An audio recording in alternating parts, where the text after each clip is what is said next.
trabajo interesante aquí que habla, y fue una de las críticas, incluso con la eliminación de muchas instituciones de cuales se habló y que algunas no están en el papel, pero la mayoría de los que estaban ahí todavía reciben un salario. El mismo caso de Fomper, que eso se quedó en el aire. Y aquí hay un análisis, un trabajo que se hace de que ya el gobierno anda por unos 700,000 empleados, que ya ha traspasado las fronteras, que fue uno de los temas que se criticó, de los tantos empleados públicos y que ya muchos están catalogando de excesiva. Y ahorita en el periódico Diario 55 hablaba de que el presidente se ponía las pilas una vez más y nombrando representantes nuestros en el exterior, que fue uno de los temas también que se debatió y que se reconoció de que había un exceso en la Cancillería. Y hoy estamos hablando de una cantidad de empleados públicos que va más allá de las que teníamos antes, y esto fue una de las grandes críticas en la oposición que hacía el partido que hoy ocupa el gobierno dominicano, el Partido Revolucionario Moderno, y todavía queda mucha gente que está esperando, pidiendo, miembros de este partido que están esperando. Algunos pues están recibiendo de alguna manera un beneficio para mantenerse, pero la situación se mantiene latente aún.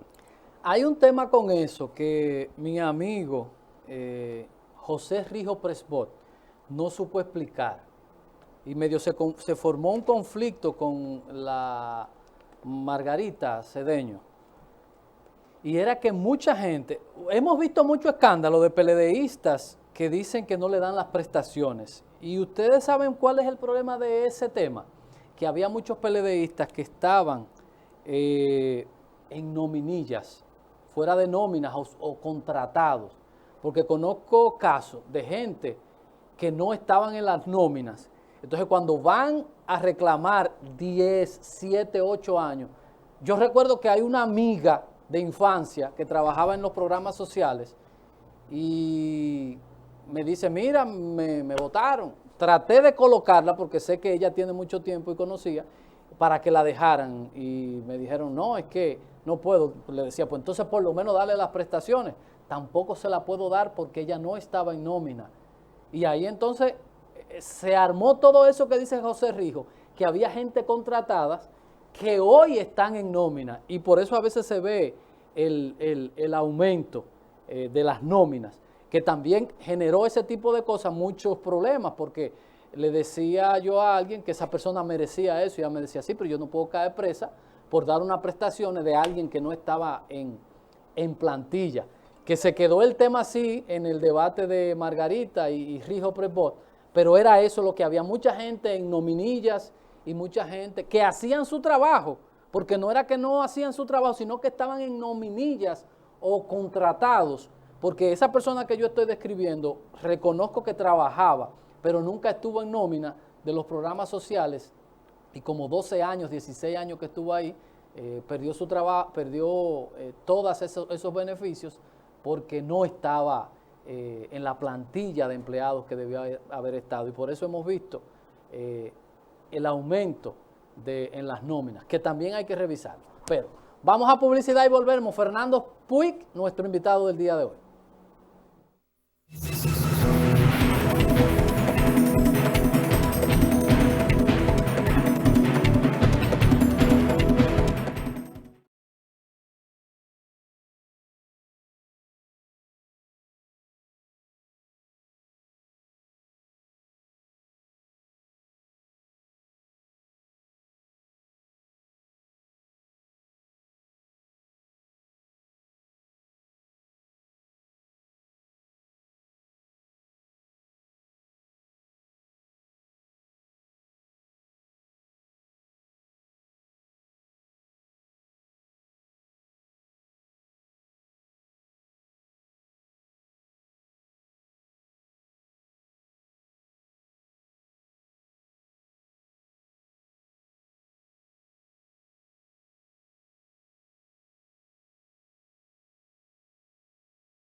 Aquí estamos en el Café de Diario 55, somos el canal de todos, Super TV 55, el canal del carnaval.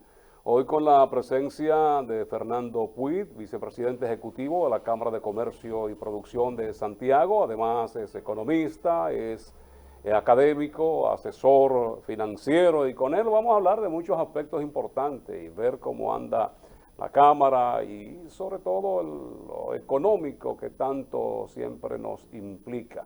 Buenos días, Fernando, qué gusto tenerte por aquí. Buenos días, placer de nuevo compartir con ustedes, con los amigos televidentes, a la orden. Y ser no sé si tal vez tendrán algún ancestro, porque conocemos a su hermano Max, que es un hombre políticamente bien estructurado, pero siempre ha estado como con una visión diferente a lo que uno ve del empresariado, siempre como una visión clara, tal vez por su condición de economista. Fernando siempre ha tenido como una posición un poco distante de esas cosas.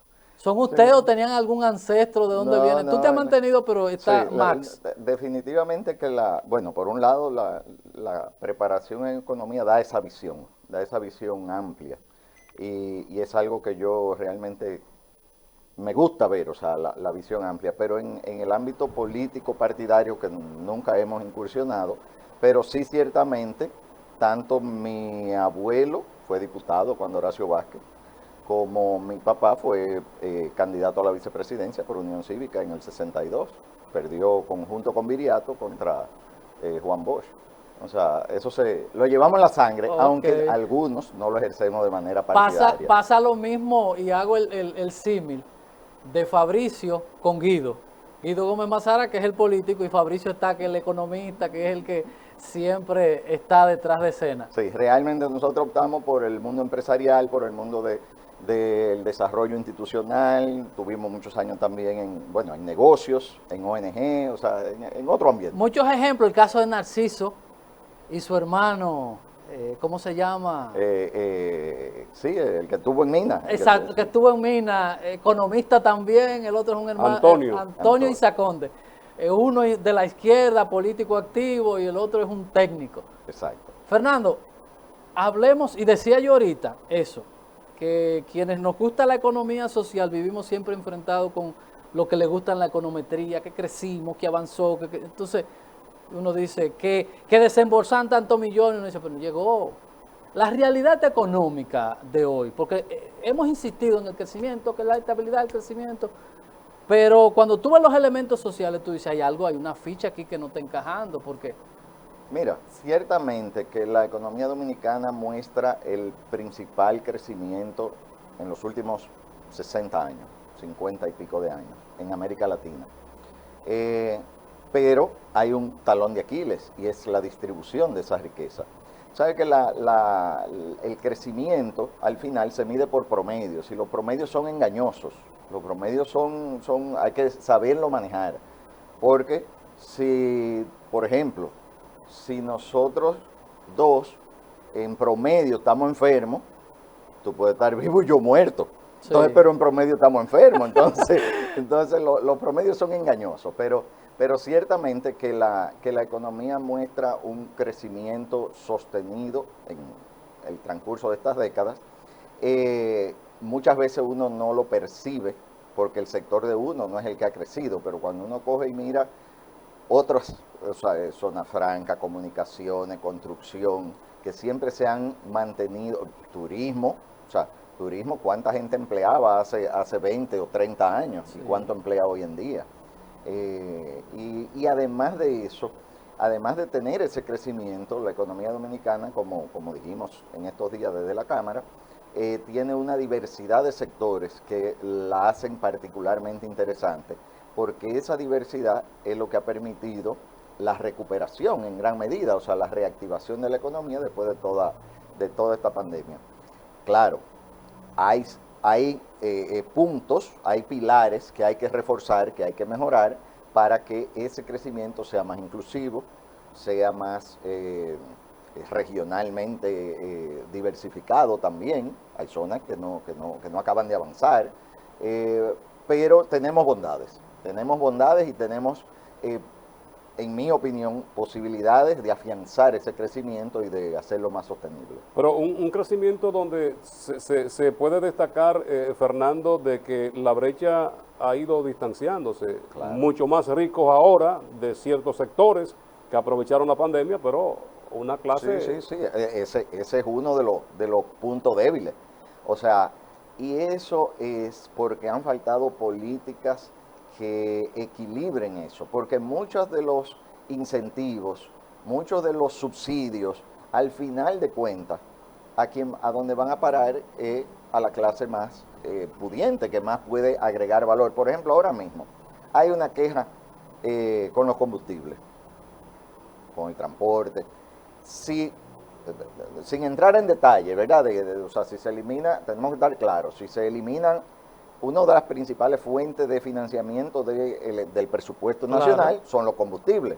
Si se eliminan los combustibles, los impuestos, hay que buscar de dónde se va a suplir ese dinero, o sea, hay que poner otro impuesto, pero sin entrar en eso. Que hay que ir organizando porque ahí vienen los vehículos eléctricos, sí, pero que hay que ver por dónde se van a buscar los cuartos. Sin entrar en eso, si se disminuye el impuesto y por tanto el precio de la gasolina, ¿quién más se beneficia es el rico? Porque es el que más consume. Claro. Sí. O sea, porque hay paradigmas que uno a veces no visualiza. Y además, el Estado no puede ser, como diríamos, un promotor permanente de subsidios. O sea, los subsidios son finitos. O sea, vamos a darlo todo en subsidio y no hay un centavo para operar el Estado. Entonces, los subsidios son finitos. Entonces, lo puse como un ejemplo, ese caso. Endeudamiento con ese mismo tipo de cosas, porque, por ejemplo, Fran y yo estamos desbaratados, pero vamos a un banco y buscamos 1 millón para Fran, 1 millón para mí. Nuestra economía en el año 2022, en nuestro estado, en nuestra balanza comercial, en nuestra todo aparece positivo, nuestro 1 millón de pesos, pero tenemos una deuda. Y hay que pagarla. El que debe paga o ruega mientras le acepten el ruego. Porque a veces hablamos de crecimiento y yo digo, si usted coge prestado va a crecer. Ahí ese es otro tema. O sea, ahora mismo la deuda consolidada, incluyendo la del Banco Central, veíamos ayer en la noticia que anda por 59,000 millones de dólares. O sea, eso equivale, no recuerdo el porcentaje, pero es obviamente más del casi el 60% del PIB. Y eso que bajó, porque estuvo más alto en la pandemia cuando se comprimió el Producto Interno. Pero en el año 2000 aquí se debían 3.600 millones de dólares. Sí. O sea, de 3.600 vamos en 59,000 en apenas 21 años, 22 años. Hay quienes comparan lo que está sucediendo en la economía dominicana con estas empresas de multiniveles. Sí. Que mientras esté entrando socio, está todo bien. El día que dejaron de entrar se cae la pirámide. Y ahí hay problemas. El tema de endeudamiento. Sí, no, ese es un tema crítico. Obviamente se puede ver hacia atrás y es fácil interpretarlo, pero realmente en época en que la economía estuvo, digamos, pujante, con mucha bonanza, de hecho lo está. Después de la recuperación ahora en los últimos meses de los empleos al menos, pero nosotros fuimos muy ligeros en tomar prestado en época de crecimiento y eso hay que cogerlo con pinza, porque si cogí prestado cuando estaba creciendo, cuando lo necesite de verdad hay que ver si me van a prestar. Y entonces la situación, Fernando, tenemos un presupuesto y hay dinero que no tienen fuentes identificadas para buscarlo. ¿Qué se va a hacer? Préstamos. Sí. Mira, el presupuesto es un tema bien técnico, bien complejo. Por ejemplo, cerramos en negro aparentemente el presupuesto, pero porque unas partidas se dejaron de ejecutar, lo cual se supone que ya en este año no va a ser igual. O sea, ya porque ya lo que quedó sin hacer ya se olvida y entra presupuesto nuevo. Sí. Y ahora, pues, este año pues ya hay muchas iniciativas de construcción de infraestructura que han iniciado y que esperamos se cumpla el presupuesto, porque para eso se hace, ¿verdad? ¿Qué hacer en ese caso?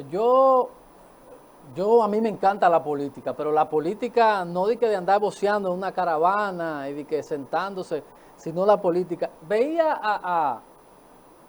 a un candidato en Colombia, Petro, de la izquierda, que decía, pero es que es imposible que un país, que una empresa que tenga, yo me sorprendí de la cantidad del presupuesto, 1.000 billones de pesos colombianos.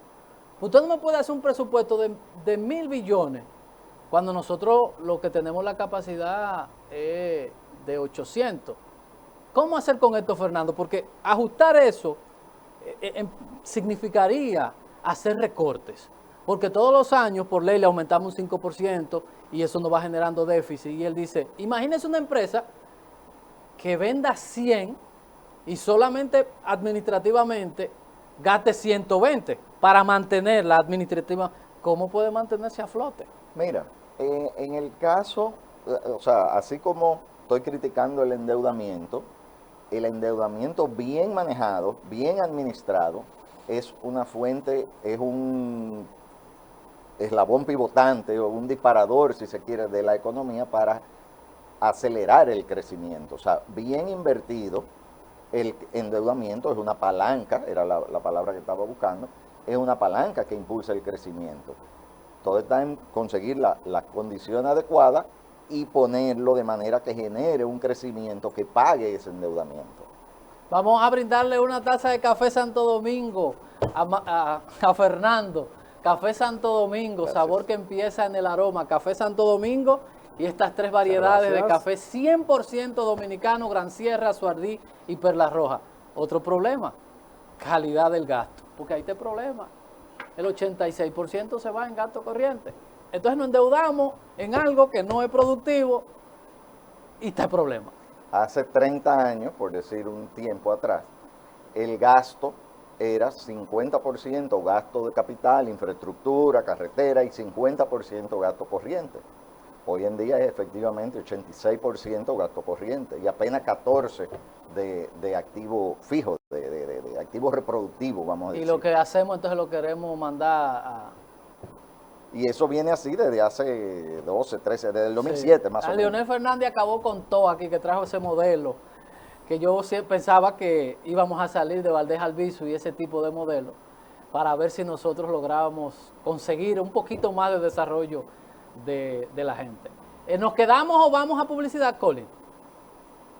¿Nos quedamos? Pues sí, es lo que nosotros tenemos. Es lo que es un modelo traído a América Latina y es lo que ha estado pasando. Y por eso se han soltado unos cuantos que otros vengadores sociales en el entorno. Fernando, tú mencionabas el tema Zona Franca, un crecimiento que lo hemos visto ahí, cantidad de empleos, el mismo tema del turismo, pero y fuera de Zona Franca, hay problemas. Hay muchas empresas todavía que hoy no sacan la cabeza y las pequeñas están cerradas. Sí, quedan algunas todavía en situación crítica, pero hay que ser un poco objetivos. O sea, muchas de esas que no han podido recuperar su actividad, en gran medida obedecen a yo identifico dos causas muy puntuales. Una, o que no han tenido la capacidad de readecuar su producto, su servicio a la nueva situación, porque hay una nueva situación. Aquí lo importante es que hay que innovar, o sea, es un escenario, es una realidad distinta a la que había. Esa es la primera. Y segunda, habría que ver si ya antes de la pandemia estaban en una situación financiera que ya estaban en metástasis. Y le puso la tapa al pomo entonces esto. Sí. Porque la verdad es que ya, de acuerdo a las cifras oficiales, y obviamente tenemos que querer en esa mientras no haya otra, se han recuperado los empleos que habían previo a la pandemia, con una recomposición probablemente de sectores, pero de hecho Zona Franca está por encima de lo que estaba antes de la pandemia. Construcción está dinámica, turismo, en cantidad de turistas, pues vamos a buen ritmo. Entonces, hay que ver cada caso, pero ciertamente que la innovación, la adaptación, servicios, procesos de transformación digitales, que no es vender por internet, o sea, hay mucho más que eso, es un proceso que va en toda la operación de la empresa, son herramientas que la empresa la tiene que asumir. Yo decía que cuando al entrar a mi sector hay como un pequeño parquecito y ahí veo qué sé yo, 50, 60 muchachos de motores con una mochila, unos rojos, unos verdes, una negra y tú te preguntas, ¿qué hacen ahí? Como hay un McDonald's ahí cerca, Delivery. el que Delivery. pide eso, a través de eso la plataforma están ahí y están cerca, está cerca Wendy's ahí. Y lo que dice Fernando, el cambio de esquema, ya usted no tiene que ir, yo llamo aquí en 5 minutos, me traen lo que yo quiera. Oye, aquí estábamos promoviendo incluso el emprendimiento antes de la pandemia, pero ahí se destaca en uno de los diarios de que creció el emprendimiento, pero tú te pones a ver dónde creció, el sector comida, la gente que hace los postres, la cosita y la cosa, y que es una demanda en esos días. Sí, no, o sea, o sea, no hay ninguna duda en cuanto a que ha habido esa reactivación.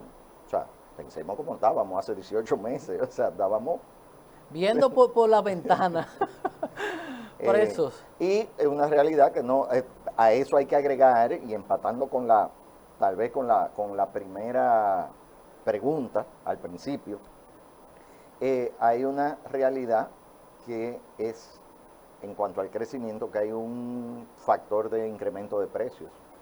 Pero como han dicho las autoridades, y yo realmente estoy viendo toda la situación acorde con eso, esencialmente son aumentos importados por efecto sobre todo de los combustibles, o sea que están, ayer estaba en 92 y pico de dólares Sí. el barril de petróleo, y eso, ahí no hay nada que hacer de parte nuestra. Rogar que no se llame la guerra en Ucrania. Exacto, y los fletes que impactan todo también, pues también son un elemento, o sea, un flete de China de 3.500 ha llegado hasta $20,000, o sea, un flete, un contenedor. O sea, es un aumento importante. A veces el flete cuesta más que la mercancía que hay. Hubo alguien que me dijo, yo tengo un vehículo y me sorprendió y me dijo, te voy a dar una cantidad de dinero, me ofreció dinero y yo pienso que es un relajo, que él estaba relajando, porque, qué sé yo, me estaba dando casi doble de lo que yo había comprado el vehículo y yo pienso que es un relajo. Y cuando entro a ver, digo, no, y me pregunto, digo, pero esto es imposible.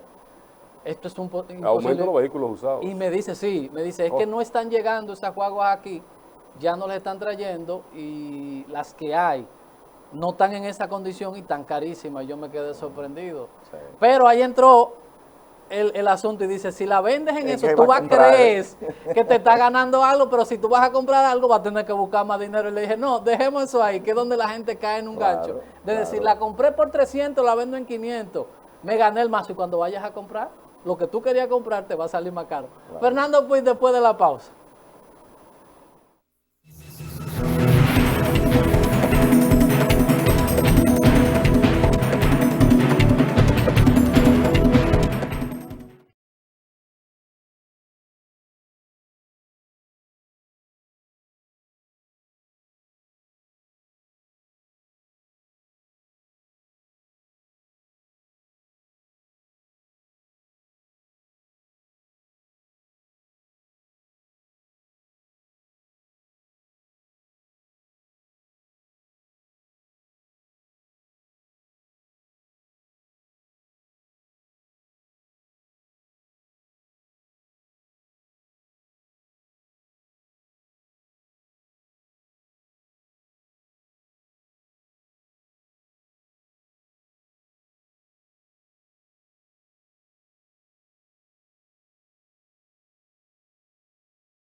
Continuamos en este café de Diario 55. Fernando Puy, vicepresidente ejecutivo de la Cámara de Comercio y Producción de Santiago, es economista, es también un hombre ligado a este sector como asesor, además pues trabaja para universidades del país.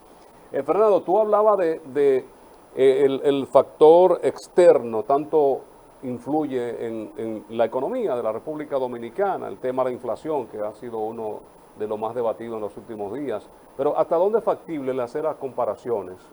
Decíamos que cada quien es cada cual, o sea, cada país se maneja de forma diferente y hay que ver desde la perspectiva dominicana cómo andamos.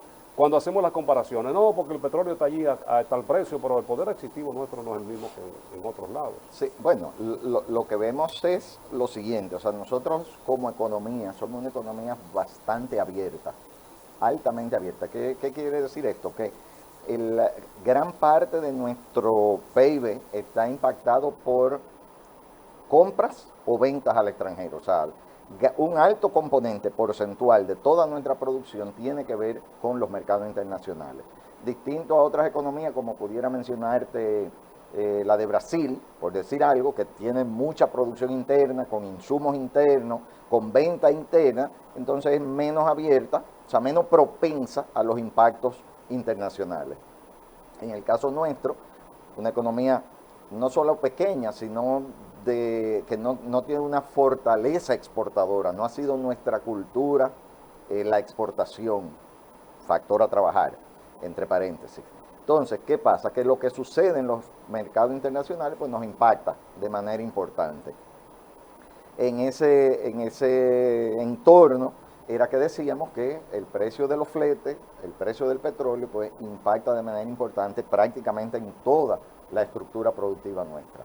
Y por eso vemos que el Banco Central publica una inflación de 6 y pico, 7%, que ha sido una de las más altas de los últimos años, sin haber habido un incremento paralelo, equiparable, en los ingresos en sentido general. Fernando, vamos a hacer una revisión de Exposivao, que está reciente, fue en octubre, y también hablemos un poco de la importancia que le ha dado el gobierno a ustedes como empresarios, que los consulta, hay temas pendientes en el CES, hay una buena relación con el empresariado y el gobierno, que yo creo que hasta excesiva, pero está bien, son parte de... Sí, bueno, mira, realmente el Poder Ejecutivo y varias instancias del gobierno central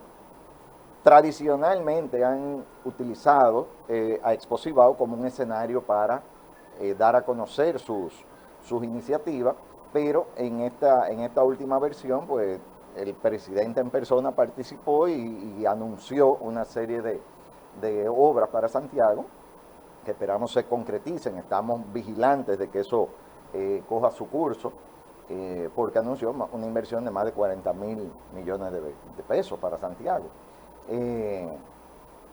Dicho sea de paso, también hay otras iniciativas mucho más moderadas que el Poder Ejecutivo suscribió con Compromiso Santiago, que es el conjunto de instituciones empresariales y de desarrollo de aquí de la provincia, que aglutina unas 7 instituciones, algunas más por afinidad, y que han empezado a ejecutarse también, o sea que son otros 2.000 millones de pesos.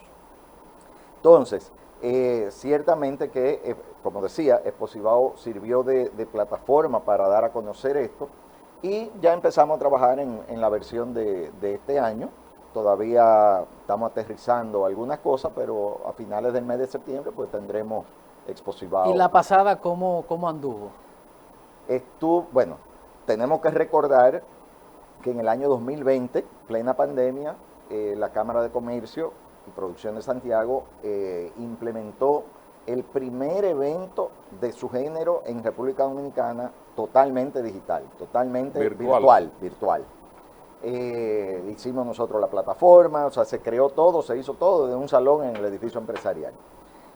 Luego, ya en el 2021, pues nos abocamos a hacerlo de manera presencial, con los protocolos de rigor. No alcanzó los niveles digamos, de facturación, aunque no es un elemento, digamos, no es un evento que se hace por el excedente que va a dejar. De hecho, es deficitario. Y teníamos un tema de distanciamiento, o sea, teníamos la misma cantidad de techo, de infraestructura, con mucho menos módulos, casi con la mitad de módulos que en el año 2019. Entonces, pero aún así fue exitoso en términos de gente, de comportamiento, de presencia de las empresas. Los módulos estaban espectacularmente atractivos y recibió buena crítica. En este año, pues esperamos que la situación pues siga mejorando para hacerlo ya con actividades masivas que no hubo el año pasado. A inicio de la pandemia, Fernando, el sector que usted representa fue escuchado por el gobierno. Ahora, después que ya estamos saliendo de esta situación, la incidencia que tienen ustedes como sector económico. Fíjate, me voy a remontar al acuerdo que se hizo a través de Compromiso Santiago, que es lo que nos interesa, en lo que a Santiago como provincia concierne. Obviamente cada región tendrá su propia realidad, pero ahora mismo estamos revisando, una vez ya concluido el proceso de identificación, de licitación, de diseño de esas iniciativas, ahora mismo estamos en un proceso de identificar un nuevo paquete de iniciativas que pudiera proponerse al Poder Ejecutivo para el presupuesto del año próximo. Estamos en febrero, pero el presupuesto se inicia desde ya. Sí. Y creemos que una buena parte así como se dio el primer paquete, digamos, de iniciativas, que podamos darle curso a un segundo bloque de iniciativas. CES, mucha gente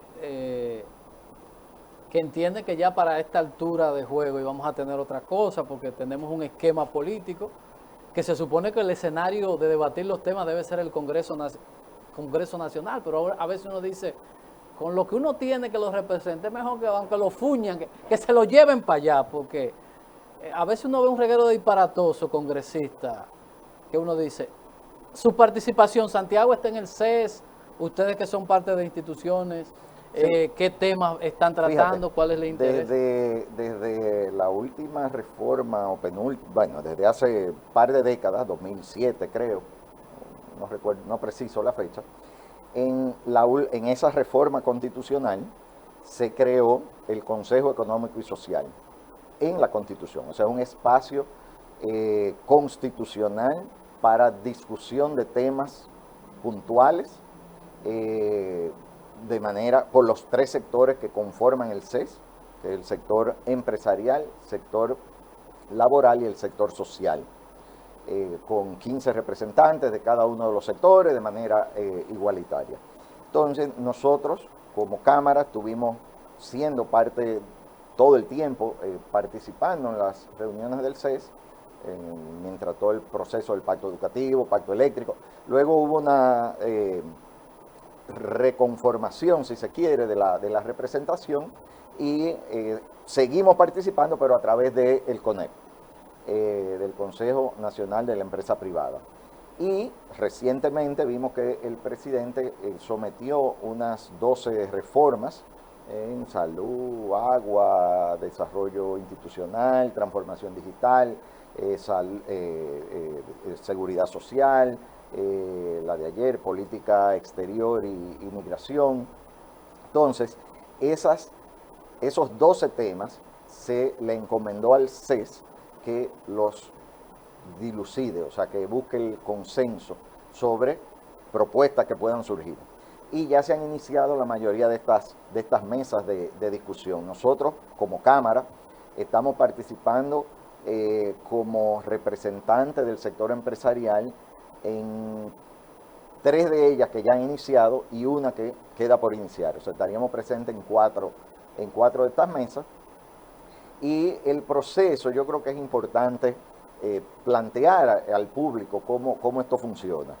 O sea, porque la gente dice, bueno, van a discutir otra vez eso, ya eso se sabe. No se sabe, porque de ahí van a surgir nuevas políticas, nuevas medidas. Entonces, que podrán beneficiar a uno y afectar a otro. Lo importante es que haya un consenso. Dicho sea de paso, en las mesas no se termina un tema. Lo que se identifica es si hay consenso o disenso. Fernando, un puntico Sí. ahí en el aspecto representativo, que a veces la gente cree que es del resentimiento. Lo que venimos de los barrios, cuando hacemos esto nos descalifican, ¡ay, un resentido social!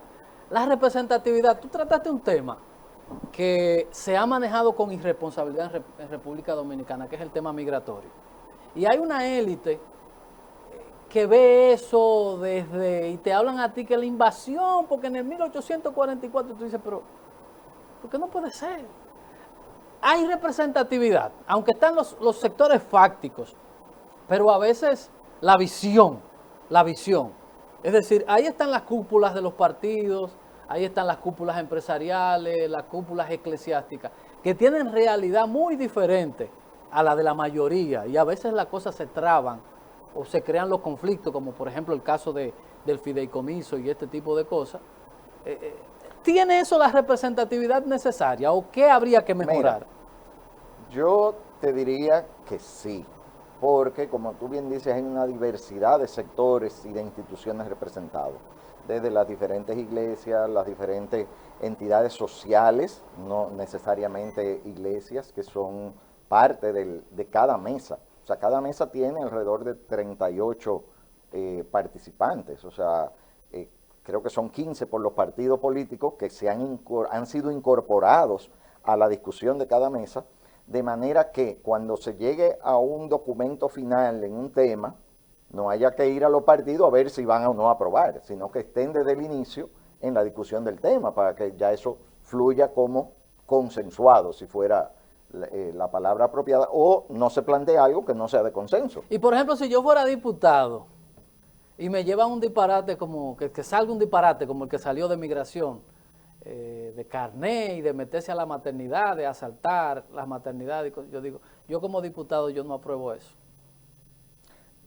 Bueno, ¿No le quita eso al Congreso? el punto está que los partidos, todos, están representados en las mesas de discusión. O sea, se supone que quienes están representando los partidos, pues llevan la posición del partido o van a sostener la posición del partido. Pero nosotros tenemos, el código fue otra vez abortado porque en los partidos no pudo haber consenso. Sí, pero estamos hablando de las mesas de discusión Sí. de la reforma, o sea, no estamos hablando de temas críticos, neurálgicos como son esos, o sea, esos no han ido al CES. Pero lo cierto es, y lo importante aquí en las mesas de discusión de estos temas, es que toda la población puede participar en la discusión.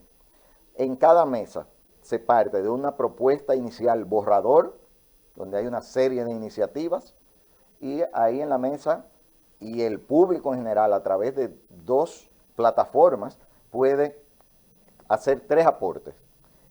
Un comentario de algo de lo que dice ahí, en contra o a favor, Sí. una propuesta nueva que no esté ahí incluida, o subir un documento que aporte a la discusión. Y todo eso es público. Y cuando vaya al Congreso debe ser acatado todas estas decisiones.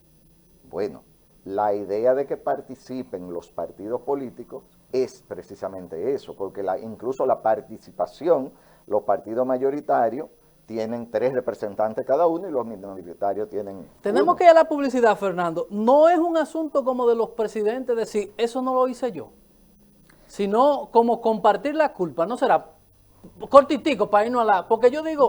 Yo entiendo que es una forma nueva, participativa, de elaborar políticas públicas. Nosotros tenemos aquí en la Constitución de que consultas al soberano y no nos gusta, nos hemos hecho el primer plebiscito. Es mejor juntarse con la cúpula, entonces por eso a veces tenemos cosas como medio extrañas, porque no se consulta al soberano. En otros países hacen una consulta, venga, ¿usted está de acuerdo o no está de acuerdo? Mayoría gana, del soberano. Publicidad y volvemos, Fernando Puig.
vicepresidente ejecutivo de la Cámara de Comercio y Producción de Santiago está con nosotros, Fernando Puig, ya en los minutos finales. Fernando, de las inversiones del gobierno dominicano, hemos visto que el presidente todavía está ofreciendo donde quiera que va. ¿Ustedes entienden que era la prioridad para Santiago el teleférico, el monorriel y otras cosas que están en proyecto? Fíjate, eso siempre será un tema de discusión, pero entendemos que el transporte empieza a complicarse y que eso va a transformar la vida, la movilidad en Santiago.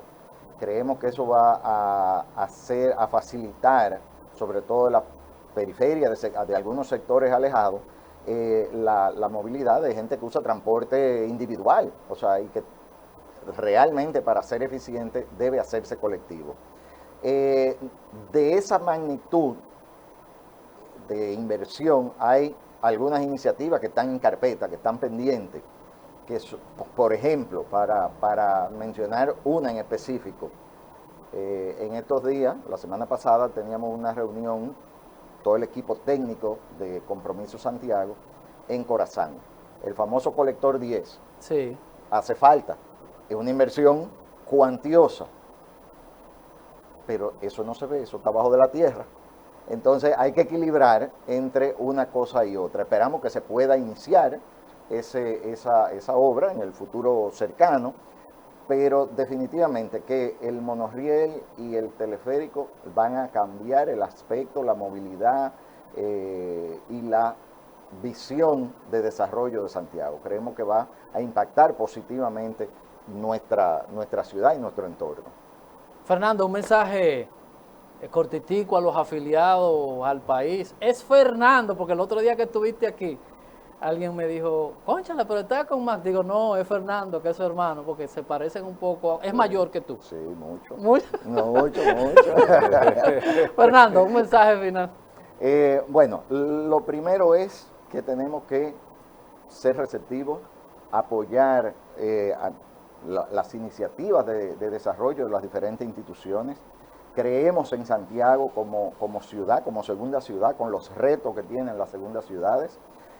Ya en el ámbito particular de cada empresa, como decíamos al principio, tenemos que innovar, tenemos que implementar políticas de transformación digital, de ofrecer nuevos servicios.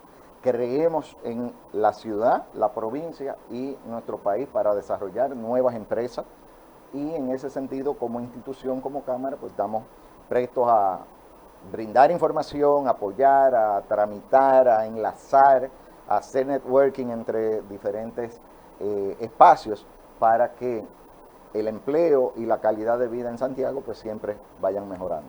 Fernando Puig, que fue nuestro invitado del día de hoy, gracias a él y a todos ustedes por la sintonía mañana. Aquí estaremos nueva vez al pie del cañón en Diario 55 y esta sección estelar que es el café de Diario 55. Nos vemos mañana. Bye bye.